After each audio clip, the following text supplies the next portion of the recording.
May pa-previous uli si seller. Ayan, oh. Previous. So, mga kas, may recommend ako siya sa inyo dahil talagang mabango siya, oo, sa ating mga dogs. Itong shampoo to.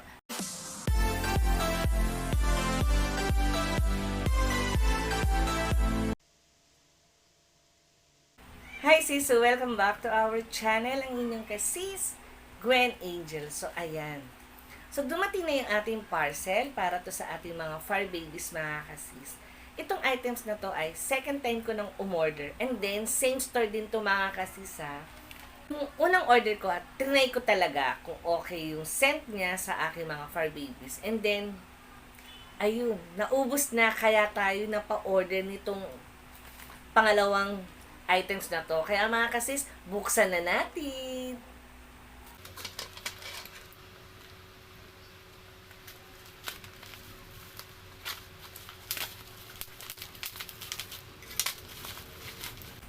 So, ayan mga kasis, nakita nyo naman, di ba? Naka-fragile. Oo. Dahil nga, bago ko naman siya na-place order, minessage ko kagad yung seller na pakiayos yung balot. And then, lalo na sa mga fur babies ko to. So, kailangan pagdating sa akin ay hindi siya natapon o nabasag.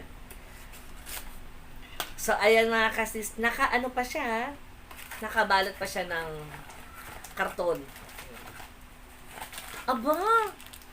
May pa-previous uli, oo. So, umorder po tayo ng Senrauchi Premium. So, itong flavor nito ay happy scent. So, dahil gusto ko yung kanyang scent sa mga fur babies ko. And then, this week kasi mga kasis, maliligo po silang tatlo. Bali, lahat ng mga dogs ko, maliligo sila. Itong linggong to, mga kasis. Although meron pa naman silang ginagamit doon, konti na lang. Kaya order na kagad ako dahil nag-request na yung ang kanilang mga yaya na wala na daw shampoo. Kaya umorder po tayo nitong Senrauchi Premium Dog Shampoo. Ayan. Then, hindi lang yung mga kasis, ha. May pa-previous uli si seller. Ayan, oh. Previous. So, mga kasis, may recommend ako siya sa inyo dahil talagang mabango siya, oo, sa ating mga dogs. Itong shampoo to. So, yun lang mga kasis. Maraming salamat. Sinamahan niyo ako dito sa ating shampoo unboxing. So, yun lang mga kasis. Maraming salamat po. So, don't forget to like and subscribe.